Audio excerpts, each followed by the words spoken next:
Hi everybody, it's Gloria with Cheap Yummy Shiny, and today I'm doing sort of a first impression of a drugstore eyeshadow and a drugstore lipstick. Now, this one, what I've decided to try today, and of course I've already tried them, obviously, is the Wet and Wild Color Icon Palette. I like the purple. Purple is a universal neutral shade. I know that if you think about it, it doesn't sound quite right, but I like the Wet n Wild Color Icon palette, and I'm a little surprised at how much I like. This one's called Floral Values Bouquet Floral 393A. It's very, very pigmented. I was surprised at the quality of this. I've seen other vloggers use the Wet n Wild eye palettes, and to me, growing up, Wet n Wild was the cheapest of the cheap, cheap, cheap, cheap, cheap. It's still cheap. This thing is like $3.23 or something like that. It's very inexpensive, under $4, just over $3. And I did today's look with it. The other thing that I tried was a Wet n Wild Velvet Matte Lip Color. This one is in, it's dark in here, well, dark down here. This one's in Charred Cherry. Let's see if I can show it to you guys. So I'm going to go ahead and show you how I used the Wet n Wild Color Icon palette. So I'm priming my eyelid first with Julep's mattifying eye primer. I really like it. The only issue with it does tend to dry up in the container faster than I'd like. Starting out with the lightest color all over the eyelid, and you'll notice there's some fallout there. That's not the eyeshadow's fault. That is my fault. I went into this assuming that Wet n Wild was going to be really hard to get a lot of pigment on, and it turns out that you just have to tap it and you get a lot of color on your brush. You don't need to sit there and swirl it around a million times, so that was entirely my fault. But so I'm using the lightest color on the entire lid. I like to start that way. Then I'm using the pink, and I'm going to use that kind of in the crease and then above the crease. So I'm going to use this I'd say halfway up to the brow. Definitely blend it nicely. And just so you know, I literally tapped it once or twice on the color to get that much color and pigment on my brush. I didn't swirl it. I literally just tapped it a couple of times. So, as you should, I blend, blend, blend. I am a blending fiend. Blend, blend, blend, blend, blend, blend. But you'll notice that is quite a lot of pigment, and I still have more eyeshadow left on the side that I applied with, and it's working really nicely. So once I get that blended in, then we'll move on to the next color. Here we're using that medium purple, and I'm using that in the crease and then moving it, well, just above the crease really, because I don't have a very defined crease. So I kind of have to build a crease above my crease in order to make my eyes look better, bigger. And better, bigger, better. I'm from Texas, bigger is better.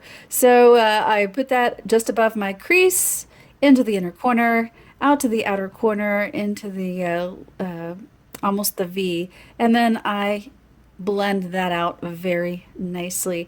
Again, colors like this I like to blend out really well as I go, and that's another reason why I put so much of the lightest color all over the entire eyelid from brow to base, because it helps me be able to blend all these colors a lot more easily. Then I'm going to get that deep purple that says crease on it, and I'm actually going to put that on the outer corner, almost build a V, and then bring it in just a tiny bit. I do like to bring it in just a little bit, and then just blend that out from the V. You'll see me blending it outwards, and this of course is lengthening my eye a little bit because I don't have very big eyes, and so I like to lengthen them out and make them appear a little bit larger. So then I just blend the whole shebang together so the colors blend seamlessly, and it has a nice, no harsh lines. Everything is moving along nicely. And then what I'm also going to do is I get some more of that color that I used all over the lid, and I take a little tap of that and just use it to blend out any harsh edges along the top, just to make everything move seamlessly from one color to the other. This is a very cool color palette. So definitely not a warm one, but it is definitely something that would work with most skin tones. I do like it.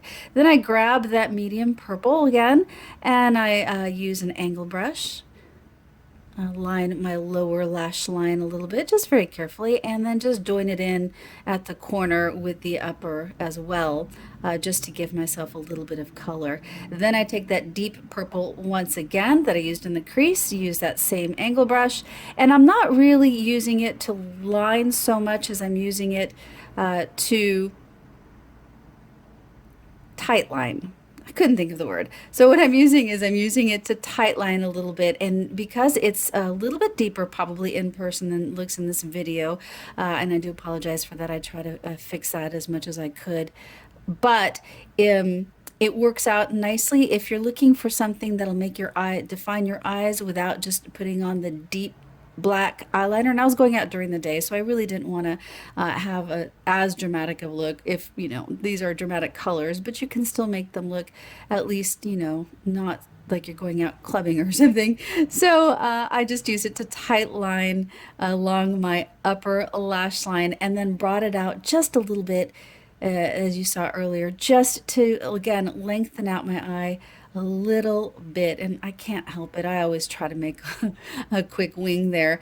All right, so I'm going to curl my lashes, not with my usual curler. This is actually just one that I have in my brush cup at home. It's probably from Sephora.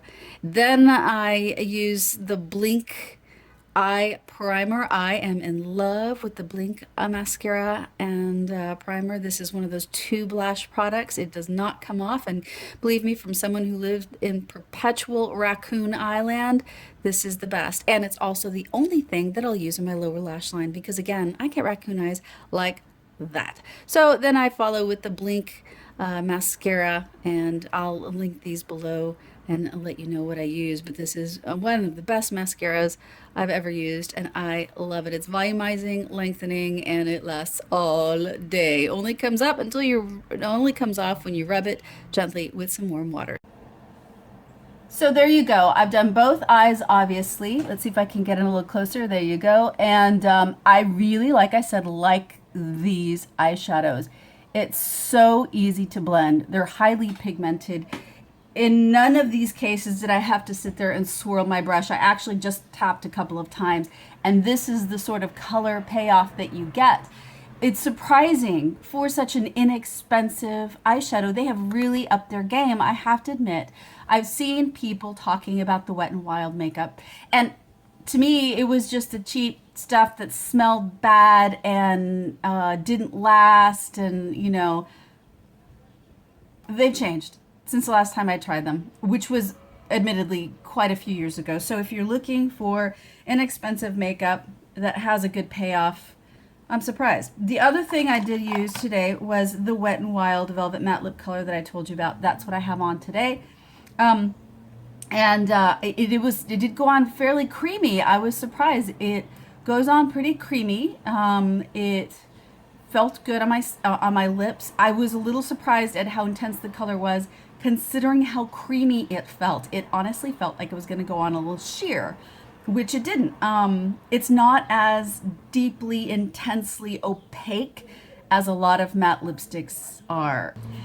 Anyway, so that is my look today using the Wet n Wild color palettes, the Wet n Wild matte lipstick, and I gotta say, I like it. And if you're looking for a good, inexpensive product that gives you good payoff, that blends nicely, and you're not gonna cry too much if you ruin on accident. Like if you're gonna go on a trip or vacation, this will work with just about anything that you'll wear. And if you wanna, grab the brown, grab the purple, take them with you. If you break them and destroy them on vacation, You've lost like 330, 340 with tax, something like that. Not a bad deal. All right, well, I'm not going to break these. I'm going to try to keep these in my home makeup palettes. Don't forget, you can find me on Instagram, you can find me on Twitter, you can find me on Facebook, you can find me on WordPress. And of course, you can find me here, Cheapy Yummy Shiny, on YouTube, Gloria Chapa. Love to have you here. Let me know what you think down below. Make sure that you subscribe because God knows I need the subscriptions. All right, thank you so much.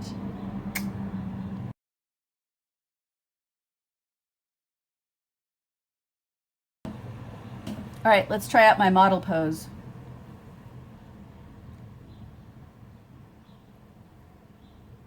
You like my little open lip things?